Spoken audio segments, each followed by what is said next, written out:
Hello and welcome to the show.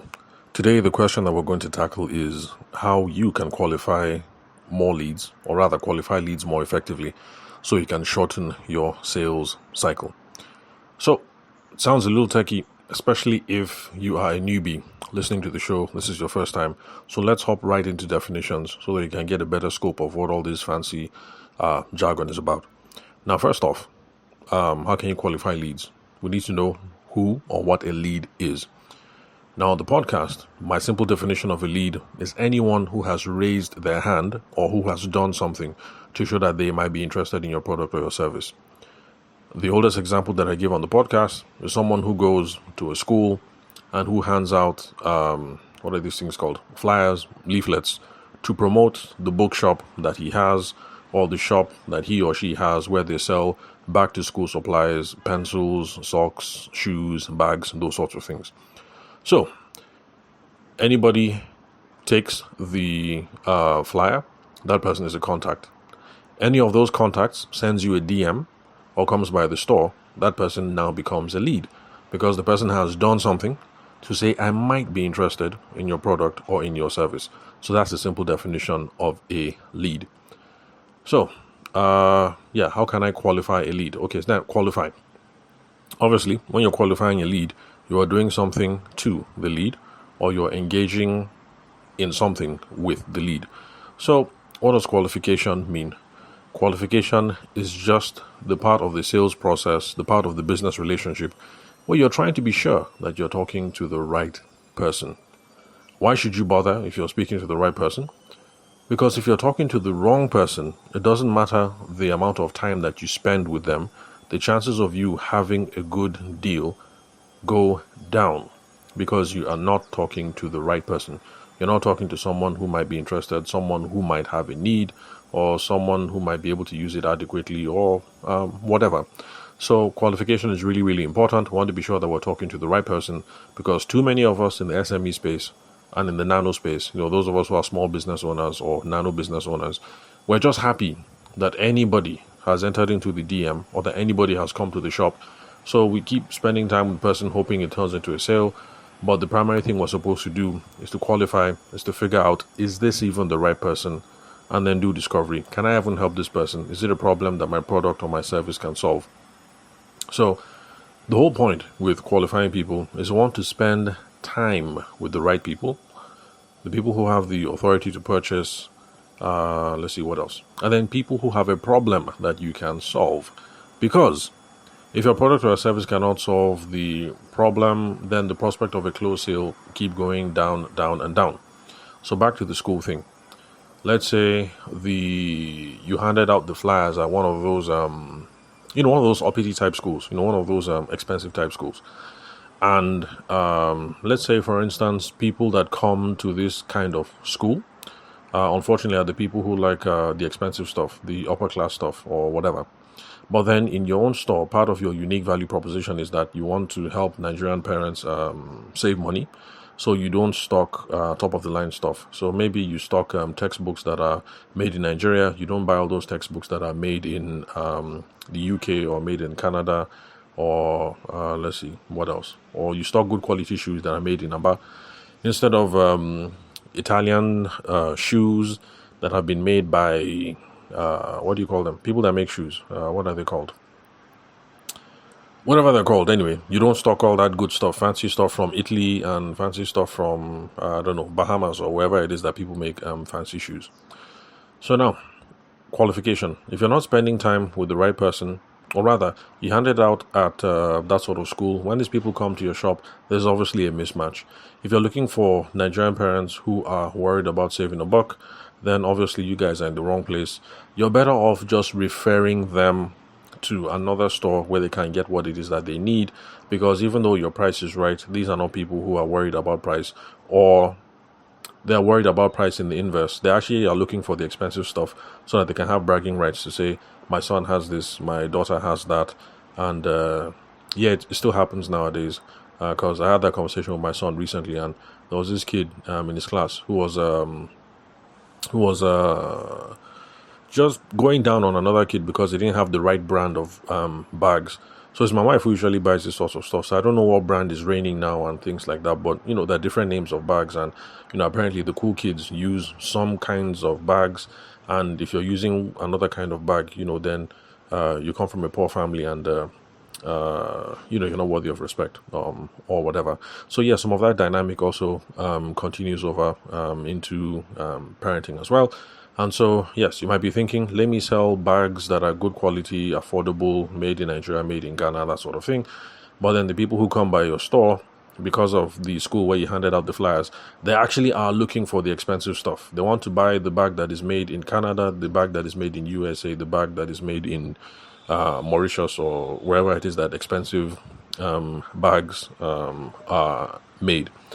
So you should spend most of your time qualifying when people come to the store, so that you know whether this is a person worth spending time with. So if it is clear that your unique value proposition, the value you provide is good, quality, affordable, but this person is looking for the expensive stuff, you're better off just saying, Oga, mommy, madam, I'm sorry, this and this and this is what I have here. If you're looking for this brand, this brand, this brand, you're better off going to Chukwudi store. Just go out, turn left, go to shop B6, and Chukwudi will take good care of you. Then after that, you have a conversation with Chukwudi and say, hey, Chukwudi, what's up? Those people I sent to you, how far? Where's my 10%? That sort of thing. So that's the idea behind qualifying and discovery. Make sure that you spend time with people who are likely to buy. Now, the last thing we need to define there, I think, is sales cycle. Because the question is how to qualify leads more effectively to shorten the sales cycle. Now, my simple definition of a sales cycle is this. A sales cycle is the length of time that happens between when the person says, good morning, good afternoon, how are you, the greeting, and the deposit. So the length of time in between, good morning, sir, and please, can I have your account number so I can transfer? That is the sales cycle. Now, the reason why we should be paying attention to the sales cycle, how long it takes to close the deal, is because time kills deals. If you are stretching things out unnecessarily, you are increasing the probability that something might happen, and then the deal is not going to pull through. So we actually want to make our sales cycle as short as possible. We want to reduce the time between good morning, sir, and this is my account number. You can make the transfer here. We're trying to shorten that length of time that it takes to close the deal. Because apart from the fact that time kills deals, that's if you're wasting too much time before you close the deal, something can happen. There's also this thing of the opportunity cost of a long sales cycle. If I'm spending 3 weeks chasing somebody up and down and blah, blah, blah, and we don't end up closing the deal, this is the problem. The problem is the 3 weeks that I spent chasing all these people that never could buy means that there was an opportunity cost. I could have been using that time chasing other people who could have most likely have turned out to be good customers. So that's the thing. Time kills deals. So make sure your sales cycle is as short as possible. Then there's the opportunity cost. If you shorten the length of time you're spending with any one person, you can spend that time more profitably elsewhere. So now if you look at these definitions that we've come up with so far, what is a lead? How do you qualify? What is a sales cycle? We can see now that the question we're trying to answer ultimately is, how do you deal with only serious buyers, in quote? Because back in my wedding photography days in Abuja, people used to say that a lot. Oh, she's on serious, he's on serious, blah, blah, blah, blah, blah. So that's where I learned that expression. It's not a flattering expression, but anyway, let's just make do with it for now. So how do you deal with only serious buyers so that you can spend time going after more profitable clients? So the answer is kind of assumed in the question, and the answer is you need to qualify quickly, and you have to do so around your unique value proposition or around your use case scenarios. Now, I know that's technical jargon, so let me just break it down. This is what it means. Unique value proposition is what's the main reason why people buy from you. So back to the school example and the flyers and everything. If you are that guy or girl that people call you because they want to buy that shoe that is good quality, that is made in Nigeria and Ghana, and your children will use it for 2 terms, if that's the reason why people call you up, then that's your UVP, your unique value proposition. But on the other hand, if you are that person that people call you when they want the latest that has just dropped in Paris or dropped in the UK, because yes, there are those parents too. They want the uniforms to come from Marks and Spencer. They want the shoes to come from Who makes good shoes? Anyway, I don't know. I'm not into fashion, but there are those parents. They want the uniforms to come from the latest collection from the UK or latest collection from America. They want the shoes to be the latest, whatever, with Italian leather. They want the bag to be the latest one in the market, not the one that was raining last year, so that their child will have the only bag in the class. So, there are some people who that is their unique value proposition. So, yeah, the UVP, unique value proposition, why do people buy from you? And then use case scenarios just means when people buy your product or your service, what are the things that they typically use it to do? So there are some people that have particular use case scenarios that are different from others. Let me see. What can I think of? Okay, let's just say Toyota, and Mercedes Benz. So use case scenario for Toyotas, those of us who drive Toyotas, is very simple. We want something that is fuel efficient and that we can use for a couple of years. And then by the time we're done using it for maybe 3-4 years, we can sell it and still get something. It has resale value. But the person who buys a Mercedes Benz, the use case scenario is different. You're buying the Mercedes Benz so that you can flex, or so that there's social capital. Like one of my friends who's a lawyer, we were at a kids' party, one of our kids' parties, like 2 or 3 years back. And then my guy pulls up in this wonderful Mercedes Benz. I have not seen this kind of car since, and I've not seen it, after. But it was a wonderful car. Keyless entry. You get close to the car, the thing senses you around, and choop choop, the thing opens up and it lets you in. And then the ignition is on the, what's it called? The ignition is on the gear, the gear stick, but it's a thumbprint. No, sorry, fingerprint activated. So I can sit in the car and I can touch my thumb to the thing, but it's not going to start because my fingerprint is not registered. But of course, you can register the different fingerprints. And it was let me not lie, it was a badass car. It was really, really impressive, as in correct Mercedes Benz. And I'm like, dude, like this thing costs a lot of money. Why now? And he's like, you guys represent because when you're with clients and blah blah blah. This whole packaging mentality. And I can't fault the guy because it actually does make an impression. It's an impressive car. So, use case scenario, totally different. People who buy Toyotas typically do XYZ. So, if you're a car salesman, you can be qualifying around that, asking questions because you're trying to figure out, are they worried about budget? Are they worried about fuel efficiency? Do they travel home a lot? Like, okay, if it's a type person like me, you're asking questions like, how often do they travel to Makudi? Blah, blah, blah, all those sorts of things. So, because, those are important, whether you're going to show them the Mercedes-Benz options or whether you're going to show them the Toyota options. So you need to be having all these conversations around your unique value proposition. Why do people buy from you? Or the use case scenarios. When people buy your product, what do they do next? So asking all those questions around that.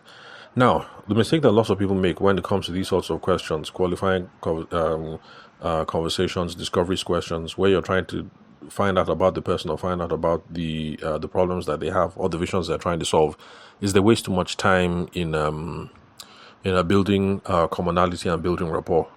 Now, commonality and rapport is really, really important, but we shouldn't make that the focus of what it is that we're doing. Establish rapport quickly and then move on. So like in my own case, what I advise people to do is once you establish 2 or 3 touch points, that's good. You can head straight to business. So once you both establish that, you both went to OAU, you just about the good old days, and then quickly slide into business. Or you discover that you're both from Orca, establish that and then get into business. Or I don't know, whatever it is, you just figure out some commonality and then head straight into business. So go direct into need analysis and then discovery. Do that quickly. Now, another reason why I recommend that is because, let's face it, you're going to build commonality and rapport anyway, because it is very, very hard, except if you're a robot, because there are some people who actually are flat and have no character whatsoever. Except if you're a robot, the thing is, your personality and your whatever is going to come through as you guys are yarning. So don't worry too much about rapport and commonality. Just establish commonality on a couple of things, 2-3 things, and then move on. Oh, your children like Bluey, my child likes Bluey, ha ha ha, blah blah blah. parenting, and then, yeah, let's get down to business. So don't waste too much time. You're not here to make friends. You're here to actually sell something. So, going to needs analysis and discovery quickly. So, an example that I would like to use is a very old one. That's the fellow who sells chicken feed. I haven't done the chicken feed for a while. And the last comments I got on the podcast on Spotify was somebody saying that I like catfish too much. So let me leave the catfish example. Oh, by the way, the reason why I use these examples, chicken feed person and catfish person, is because I want to show that the principles that we discuss over here on the podcast can apply to whatever businesses you're doing. Whether you have a fintech or whether you sell catfish, whether you sell chicken feed or whether you sell Mercedes Benzes, these principles apply. And then plus, I try to stay away from all the big sounding ones because not everybody is running a fintech. There actually are a couple of people here who run chicken feed companies or who do catfish. Or one of my favorite, I said my favorite people, but I can't remember her name now, Novex. But part of the UI crowd, and what she's into is that she sells moi. So, so that's the reason why I use some of these examples. So now to the chicken feed company. Now, if I remember correctly, the chicken feed guy, part of his unique selling proposition or his unique value proposition, what he thought was valuable about his stuff, and is this whole thing of disease and mortality amongst chickens. So for those of you who you run a poultry, or Momsy ran a poultry, or your grandma ran a poultry, you know that chickens, they die anyhow. Like, you make a mistake, you mess up, one chicken gets sick, before you know it, the whole batch is sick. And in, who knows, maybe in 2 weeks, you lose 20 heads of chicken or something.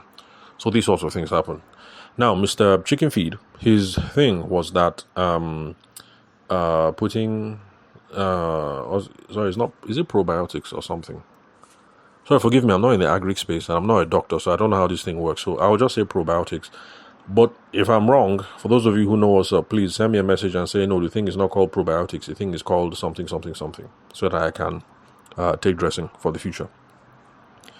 So, animal feed for the chicken that has probiotic, whatever, that improves the chicken's gut immunity, gut meaning stomach, so gut immunity, and makes them more immune to disease.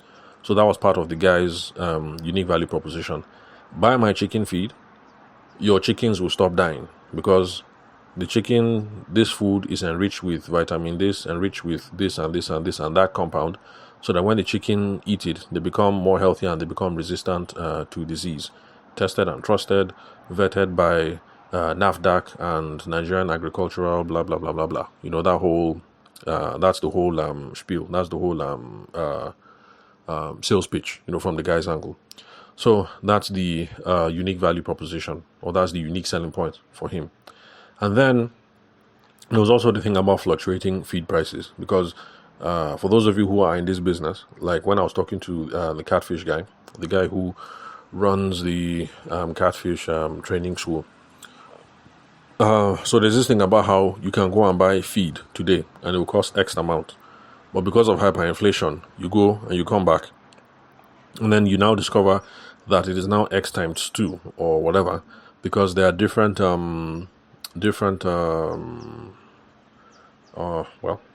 anyway, I'm not in the field, but I hope you guys understand what I'm trying to say. But there are different factors that affect the cost of animal feed, and so the price keeps going up, price keeps going down, and then it turns out that some of the components that are going to making it are imported, and that is what also affects the price. So if you're Mr. Chicken Feed and this is your unique value proposition, could now be this whole disease mortality thing. That's number one. And then number two, fluctuating prices. So the unique value proposition, the unique selling point in your case might be, look, this thing is made here in Nigeria with totally Nigerian ingredients. So I can guarantee you that whatever price you buy at today is going to be the same price for the next 3 months. You don't need to worry. So if you buy it now at 15,000 naira per 3 kilogram sack, if you buy it in January, if you come in February, I can guarantee you that that is still going to be the same price. So let's say that's a unique value proposition. So now we're talking about qualifying leads, having conversations with people who have indicated they might be interested in your chicken feed. Commonality, just do small commonality. Maybe you guys are both Catholic or you're from the same local government. Establish that, then move on. Then go straight into the discovery questions. You need to find out the mortality rate of their chickens. Because if somebody has a low mortality rate, then what's the person going to buy your own whatever for? If the person only has one chicken that is dying per 100, then, sorry, forgive me, I'm not in the agri space, so I don't know. I don't know if one chicken dying per 100 is good or if it's bad. But my own guess, since I'm a layman, is that if only one chicken dies per 100, I guess your mortality rate is good. So if someone has a good mortality rate, only one or two chickens die per 100, then why would the person buy from you? Absolutely no need. Because remember, your unique value proposition is that feed my chickens with your stuff, your chickens will stop dying. But then, if you run into somebody who 30 chickens are dying per 100, see now that is something different. You can see that you can have a profitable sales conversation because this person has a problem, a big problem, and you have something that promises to solve that problem. If someone who has 30 chickens dying per 100, of course, you see how that affects the profit margin because you end up feeding and investing in the whole batch of 100, but at the end of the day, you're only able to sell 60 because 30 died. So did I say 60? Sorry, 70. No, 60 because 40 died, or 70 because 30 died. Sorry, forgive me, math is not my thing.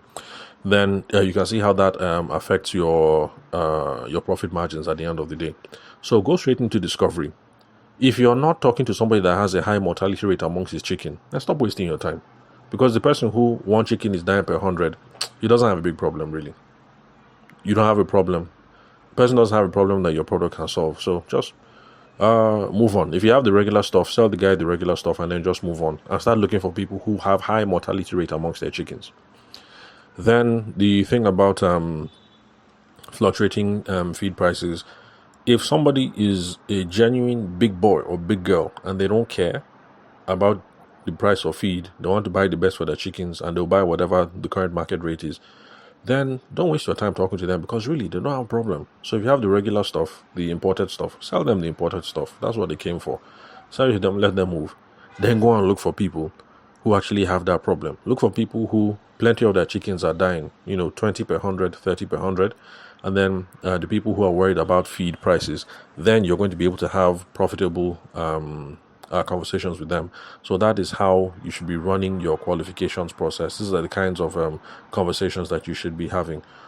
Asking questions around the mortality rate of the chickens. How many of them are they dying? Sorry, how many of them are dying? Questions around how much they spend on feed, whether they like the imported kind, or whether they're willing to consider homegrown Nigerian varieties for stable prices. Oh, by the way, you also need to find out who produces chickens commercially, because if I'm doing this thing from my own backyard and it's not really for business purposes, maybe it might not pain me if I bought 10 chickens and then 5 died. Maybe it might not, because after all, I was going to use them for Christmas, I guess, slaughter them around Christmas or something.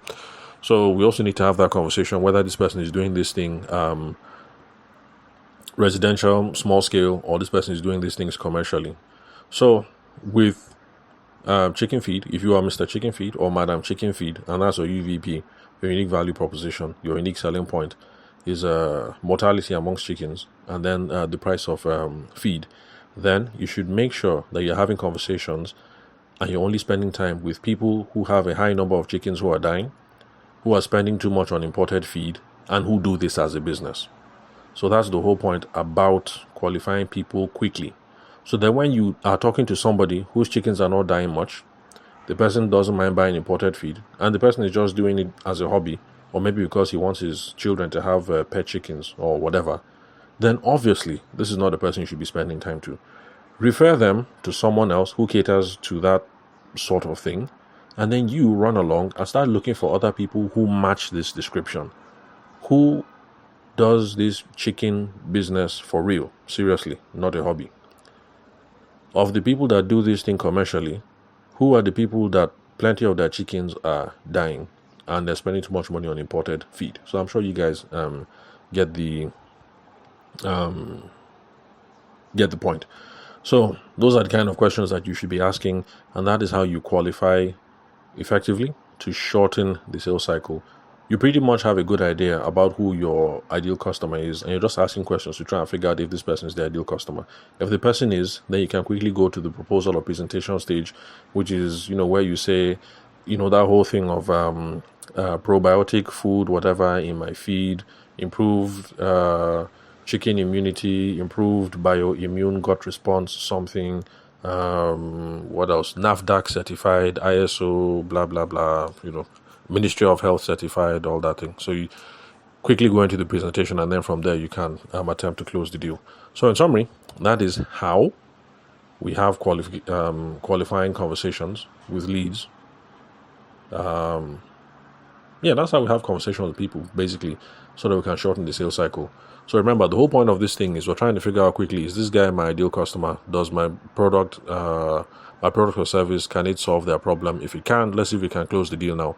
So if I spend 3 days talking to the guy and I close the deal, Monday, Tuesday, Wednesday, then I now have Thursday, Friday, Saturday, except if you belong to Church of Latter-day Saints, you now have Thursday, Friday, Saturday that you can go and chase after other people. So if you make your business by, between Lagos and Ibadan, I know that there used to be a bunch of people that used to run those kinds of businesses in, the lands, in between. So maybe you spend your time driving from one local government to another local government, checking out these people. Then you see how speeding up your sales cycle means that you get to talk to more people. So if you're spending 3 days a week talking to one person, then roughly you should be able to close 2 deals a week. But if you're spending 1 week talking to one person, then what's the best you can do? The best you can do is 4 deals in a month. But for the person who is able to shorten the sales cycle to 3 days, and you're talking to 2 people in a week, if you're closing 2 deals in a week, then that's 2 times 4, that's 8. I really hope my math teacher doesn't listen to this, because she'd be ashamed, she'd be petrified. Okay, yeah, so you can see the difference. It's the difference between closing 8 deals every month and closing 4 deals every month. If you're closing 4 deals every month, do the math. You know what your profits is going to look like at the end of the year. If you're closing 8 deals every month, do the math. You know how your profit is going to look like at the end of the year. So that's it in a nutshell. One more thing. I know that sometimes the examples that I give overtly simplify these sorts of things. And to be honest, yes, in real life, it can be a little bit more complicated. But it's a problem that's solvable. You can sit down, we can tweak, we can experiment, we can try things one way, try things in another way. But eventually, it might not be as simple as I'm making it sound, that, in 2 minutes you can narrow this thing down and then double your profits immediately. But all these things are workable problems. So that's all for today. Thank you very much for your time and attention. Please connect with me on WhatsApp for tips, insights, questions, queries. The phone number is 080-6466-2140, and the country code is +234 for those of you who are not Nigerian. Then connect with me on LinkedIn. The name to look for is Tabashima Ayede. You can confirm the spelling of my name from the link where you're listening to this episode. So send me a connection request, a personalized request for those of you who know how, just so I know that you're a listener to the show. And it might take me 24, 48 hours, but eventually I respond to everyone's messages. So thanks for your time and attention. I'll catch you guys at the next episode.